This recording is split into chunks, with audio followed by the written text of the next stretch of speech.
ठीक है, बनी हुई। बनी हुई है कुंडली आप लोगों के पास, कारक लिखे हुए हैं उसमें? हाँ जी। ठीक है। तुला लगन की कुंडली है, लगन लगन में शनि है, सेकंड हाउस में बृहस्पति है, थर्ड हाउस में केतु है, फिर मरकरी, सूर्य, मंगल, शुक्र, है ना, छठे घर तक ऐसे लिखे हुए हैं। बनी हुई है आपके पास, कारक लिखे थे आपने उनके सामने, शनि कौन सा कारक है, गुरु कौन सा कारक है, हाँ जी।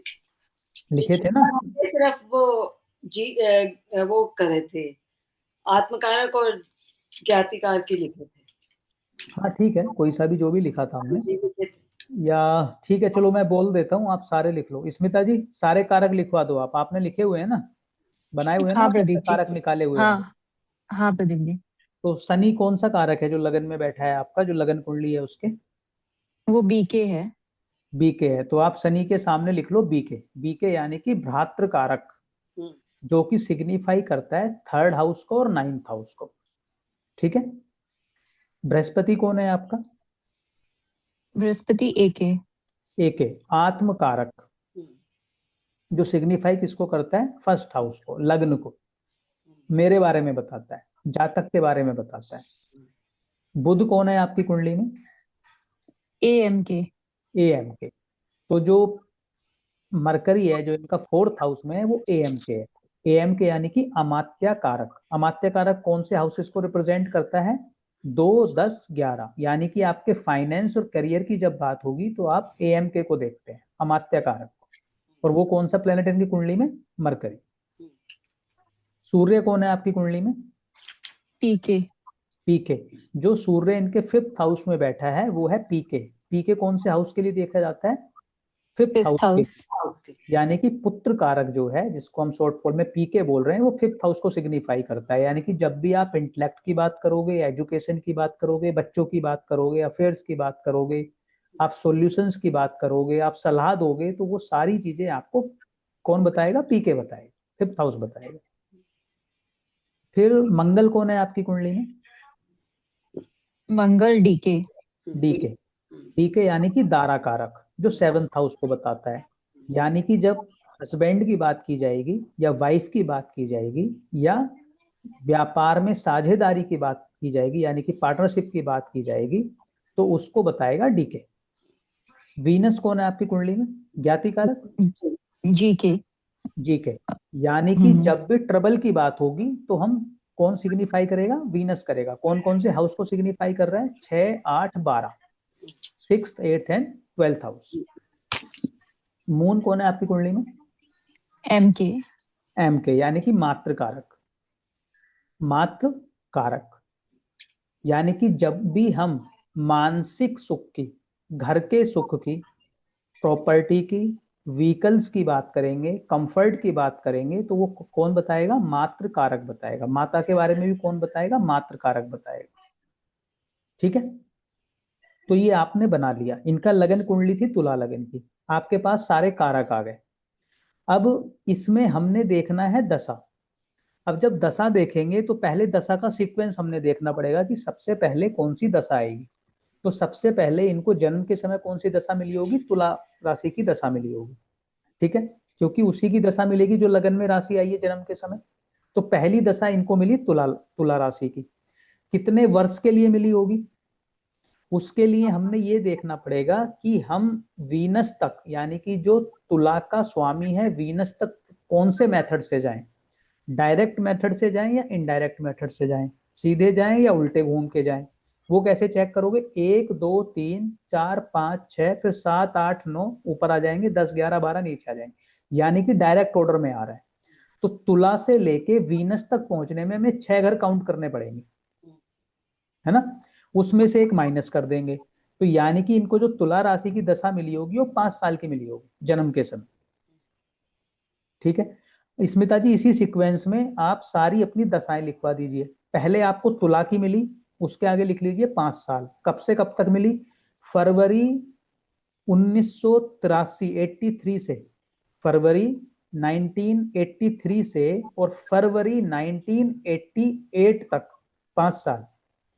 किसकी दशा चली इनकी? तुला की। तुला की दशा चली।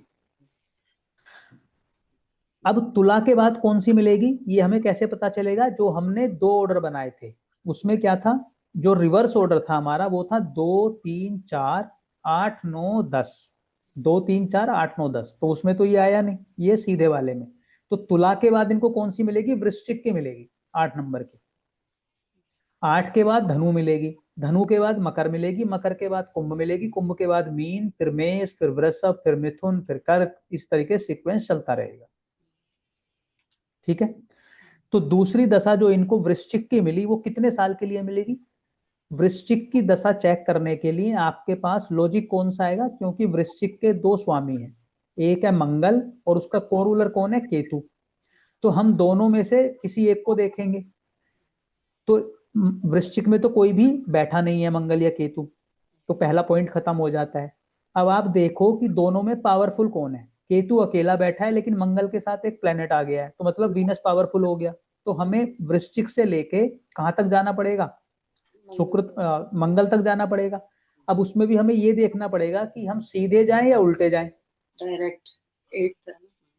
8 नंबर है, तो 1 2 3 4 5 6 7 8 9, तो यानी कि सीधा वाला ऑर्डर है। सीधा वाला ऑर्डर है तो 8 से लेके 12 तक जाने में कितने घर आएंगे, 5। 5 4 5 साल। में से एक माइनस करोगे तो 4 साल, तो यानी कि इनको जो वृश्चिक की दशा मिलेगी वो 4 साल की मिलेगी। 92। यानी कि 88 से अब कहां तक चला गया, फरवरी 1992 तक पहुंच गया है मामला। अब उसके बाद आप सारी दशाएं लिखवा दो स्मिता जी, इनको आपने निकाल रखी है। मैंने पूरा नहीं निकाला है प्रदीप जी, मैंने खाली धनु तक का निकाला हुआ है। चलो ठीक है, धनु तक का, लेकिन चलो मैं बता देता हूँ, या फिर काउंट कर लो, आप सभी बनाओ फिर निकालो अभी 5 मिनट में। इससे प्रैक्टिस भी हो जाएगी आपकी और फिर समझने में आसानी भी होगी। और ईयर वाइज निकालना, अभी दो तो मैंने निकलवा दी आपको, तुला और वृश्चिक। आप आज तक की निकाल लो कि 2026 तक इनकी कौन सी चल रही है, वहां तक काउंट कर लो। अब अगली धनु की निकालो। धनु से कहां तक पहुंचना पड़ेगा हमें, बृहस्पति तक। अब उल्टे जाएं या सीधे जाएं, डायरेक्ट डायरेक्ट जाएंगे तो 12 घर जाना पड़ेगा, एक माइनस करना पड़ेगा, तो 11 हो गए। 11 साल के लिए इनको धनु की मिलेगी। 92 से 92 से 2003 तक। 11 साल, तो 2003 तक पहुंच गए हाँ। धनु में। अब मकर में जाइए, मकर में सीधे जाएंगे या उल्टे जाएंगे, उल्टे इनडायरेक्ट। उल्टे चलेंगे। तो उल्टे चलेंगे तो 4 घर पहुंचेंगे, 4 घर पहुंचेंगे तो एक माइनस करना पड़ेगा, यानी कि मकर की मिलेगी इनको 3 साल की।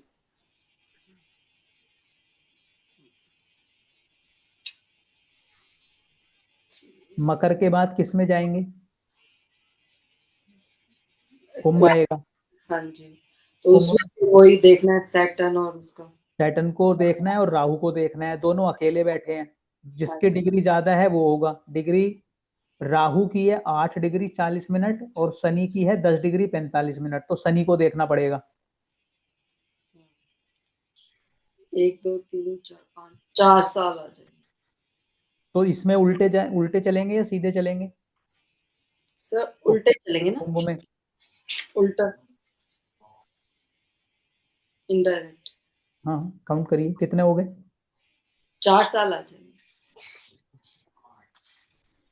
4 साल। हाँ 4 साल आ जाएंगे, 5 घर दूर है, एक माइनस हो जाएगा। तो 2003 तक पहुंचे थे और 4 साल ये 2007 आ गया। नहीं सर, वो 2000। मकर का भी आया ना बीच में अच्छा, प्रदीप जी, हाँ तो मकर बता का दो 3 साल। ठीक है, कितने तक पहुंच गए, 2006 से पहले आगे 4 साल 10 तक आ जाएंगे। 2010 तक आ गए। 2010। ठीक है।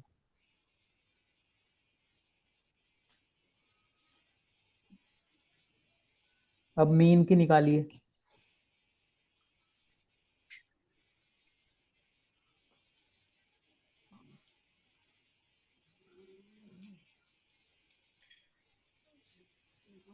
मीन की भी इनडायरेक्ट आनी है। कितने साल की आएगी, 4 4 साल। साल। 4 साल। मेष निकालिए।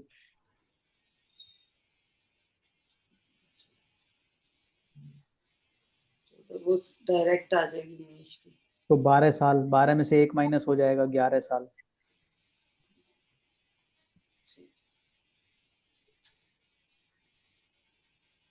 कहाँ तक पहुंचे? 25 आ गया, फरवरी 2025। हाँ जी। अब किसकी चल रही है? अब टोरस की चल रही है, टोरस की भी निकाल लो।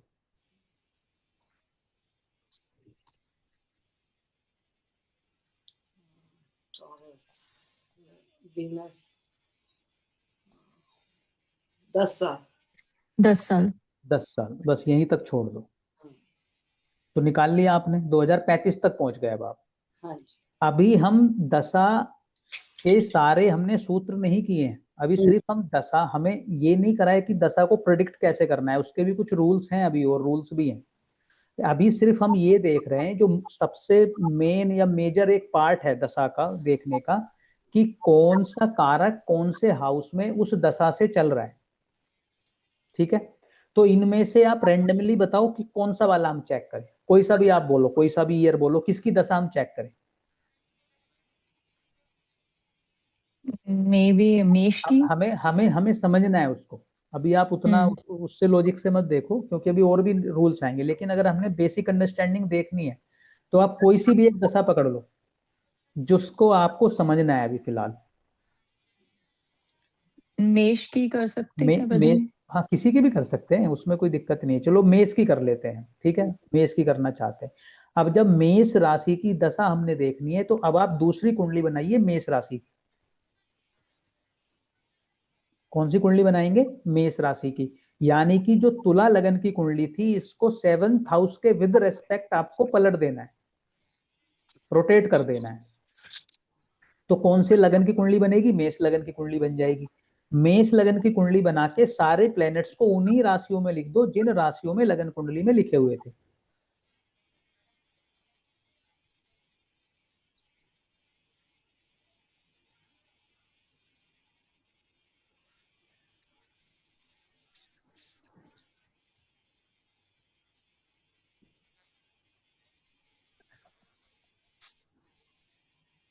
जब लिख दोगे तो बता देना मुझे एक बार।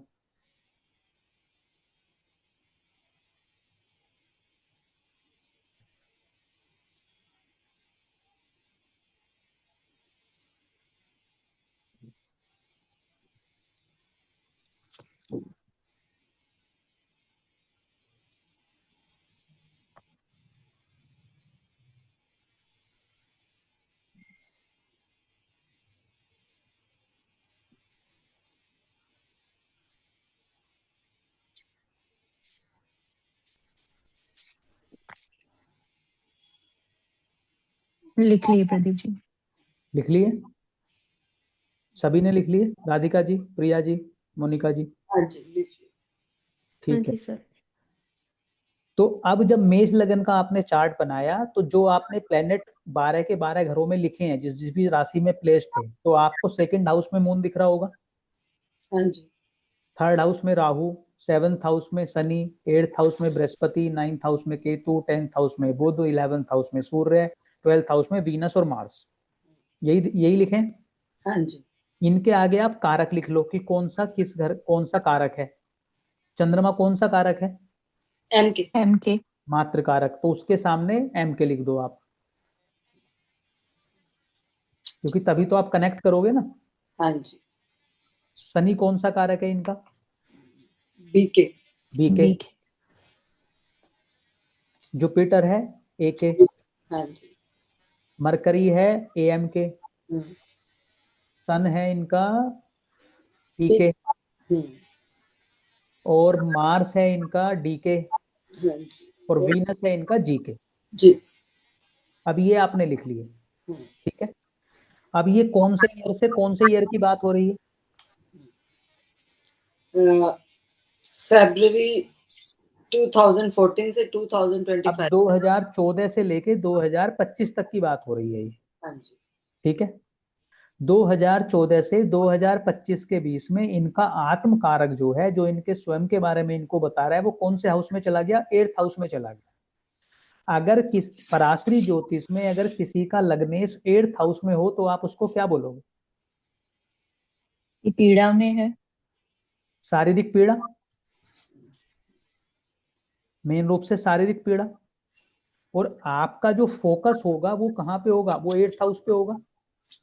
क्योंकि मैं कहाँ गया, एक तो पीड़ा मैं उसको बोल रहा हूँ, दूसरा मेरा जो खुद का एटीट्यूड होगा क्या होगा, मैं बहुत ज्यादा या तो चीजों को सोचूंगा, रिसर्च करूंगा, ओकल्ट की तरफ फोकस हो जाएगा, रिसर्च बेस्ड कुछ मेरा फोकस्ड हो जाएगा, और उसी समय में मेरा कुछ ट्रांसफॉर्मेशन होगा थ्रू पीड़ा।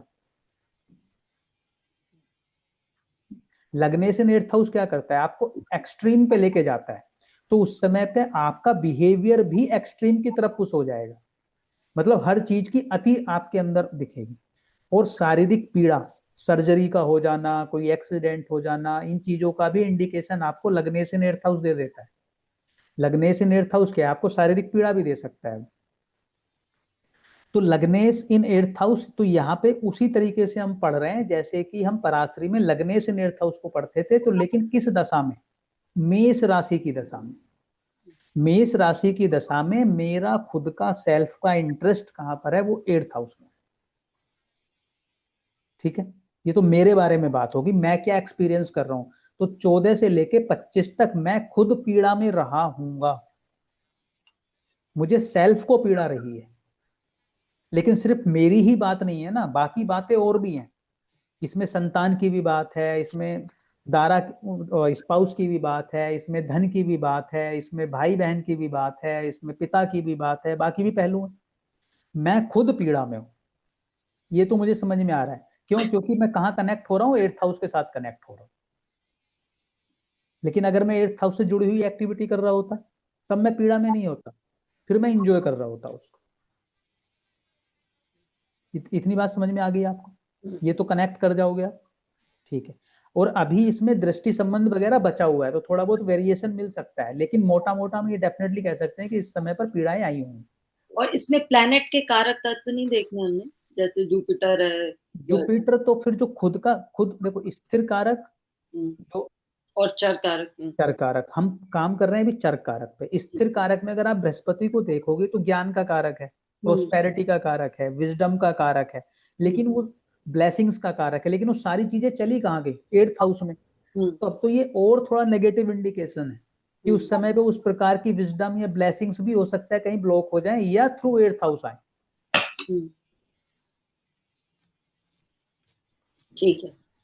अब इसमें दूसरी क्या चीज है, अब इसमें मान लो हमें डिस्कस करना है, बोलो कौन सा कारक,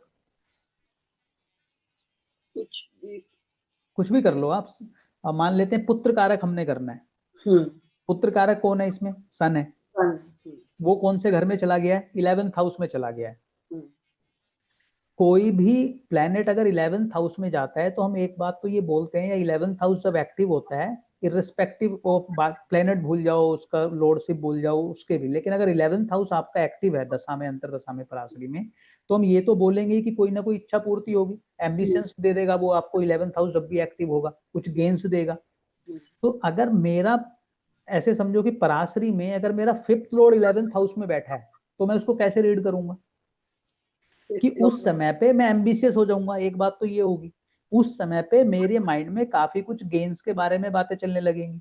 उस समय पे चूंकि पीके है वो, और वो 11th हाउस से कनेक्ट हो रहा है, तो अगर उस समय पे वो एज है, या उस समय पे अगर मैं पुत्र प्राप्ति या संतान प्राप्ति को सो देख रहा हूँ, तो 11th हाउस वो करा सकता है, क्या पूर्ति करा सकता है। कब, 2014 से 2025 के बीच में। क्यों, क्योंकि मेरा पुत्र कारक 11th हाउस में कनेक्ट हो रहा है। तो उस समय मैं लर्निंग को लेके, प्रेम को लेके, या इन सब चीजों को लेके मेरे एम्बिशंस भी बढ़ेंगे, और इन चीजों की मुझे प्राप्ति भी हो सकती है। यही करेगा पीके।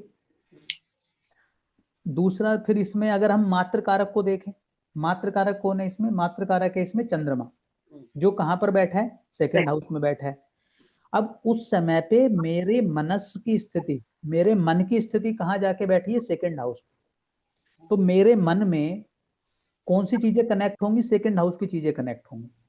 वो कौन सा है, खाना पीना हो सकता है, या फैमिली के साथ मैं समय स्पेंड करके मुझे वो मानसिक सुख की प्राप्ति होगी।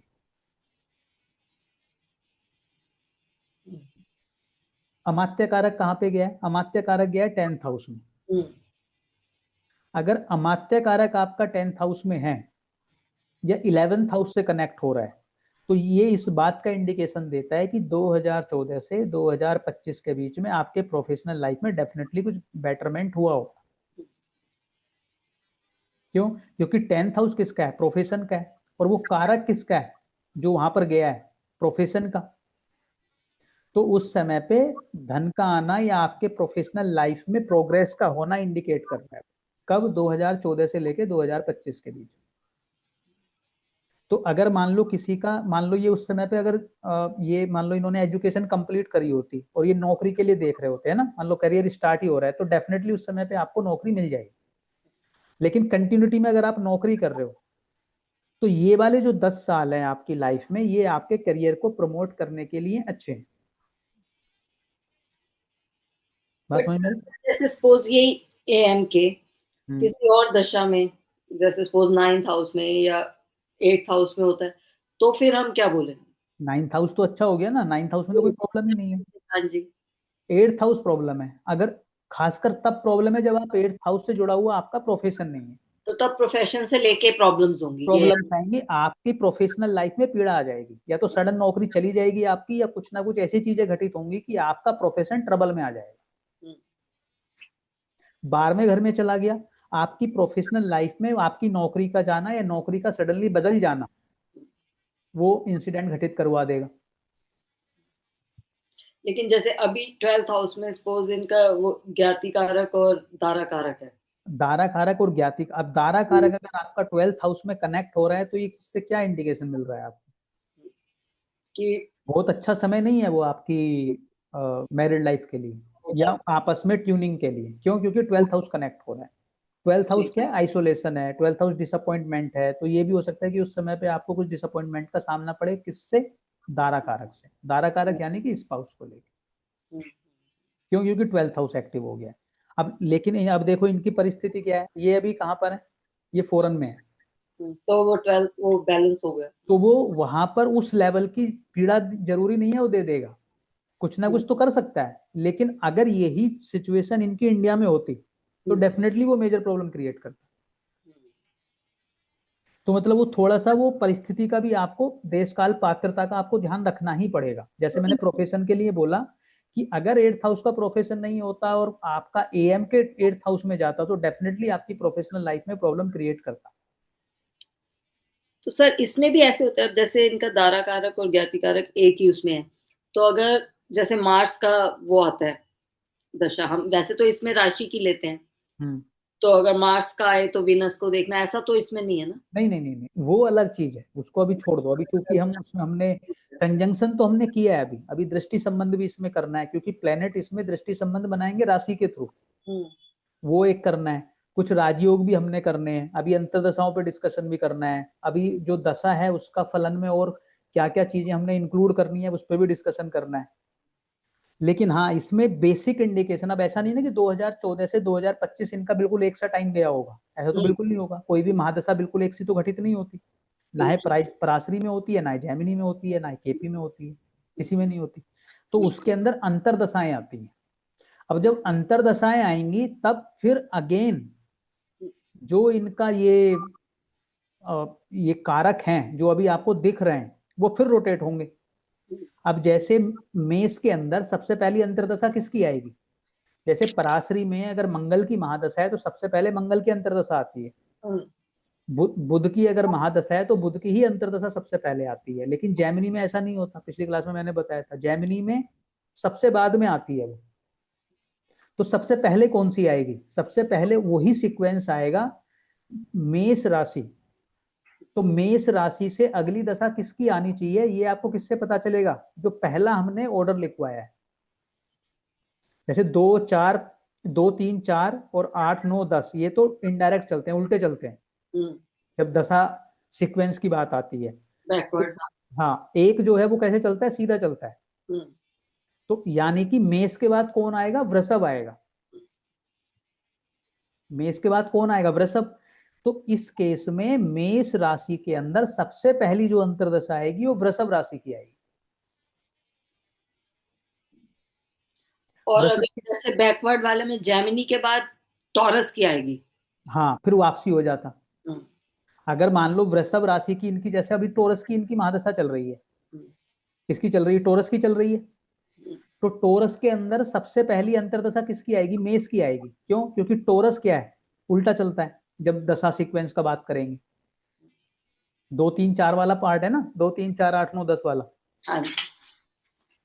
तो अब अभी हम मेष राशि पे बात कर रहे थे ना, तो अब मान लो मेष राशि की इनकी दशा है और उसके अंदर अंतर आ गया किसका? टोरस का, 2 नंबर का। तो अब आप इस लगन को अब आप टोरस से बना दोगे, इसी लगन को। अब जब टोरस से बनाओगे तो आपको सारी पोजीशन शिफ्ट होती हुई दिखेंगी, सारी पोजीशंस शिफ्ट हो जाएंगी।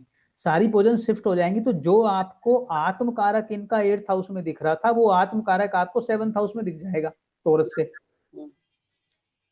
तो वो इनिशियली पीड़ा ना करके इनिशियली आपको फोकस कहां करवा देगा?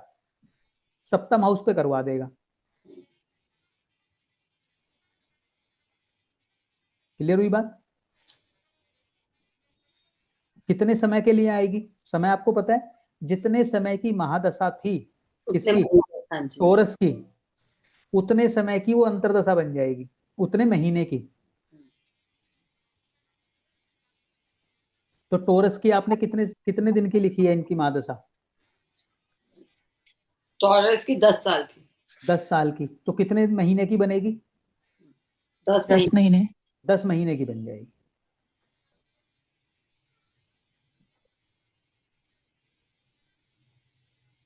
तो फरवरी 2014 से स्टार्ट होगी और कब खत्म होगी? इनकी टोरस की 10 साल की कि 11 साल की? 10 साल की। 10 साल। ठीक।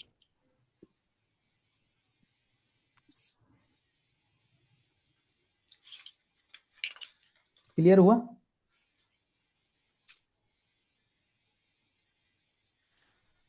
अब इतना क्लियर हुआ आप लोगों को? अभी दशा फल पे हम गए नहीं है अब, लेकिन मोटा मोटा आप इतना कनेक्ट कर पा रहे हो कि कौन सा घर कैसे एक्टिव हो रहा है?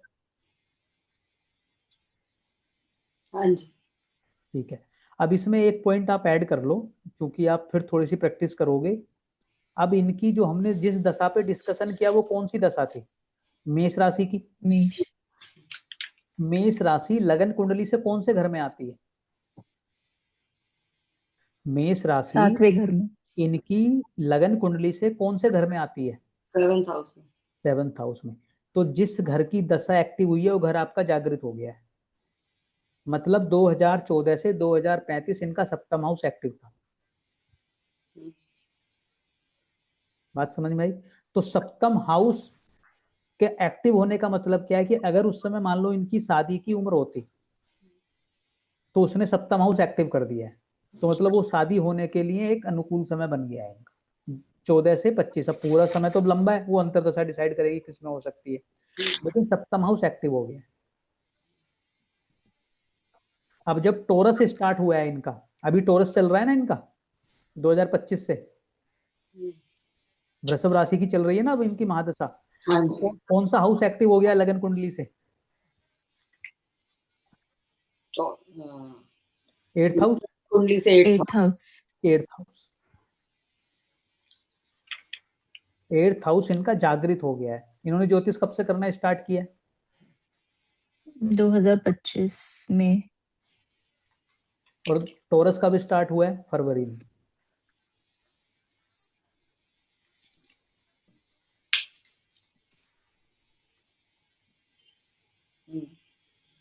बात समझ में? तो इसमें ऐसा बोल सकते हैं प्रदीप जी कि ये अच्छा हुआ, नहीं तो उसके कॉन्सिक्वेंसेस हो सकते थे। हाँ बहुत अच्छा हुआ, बिल्कुल हो सकते थे।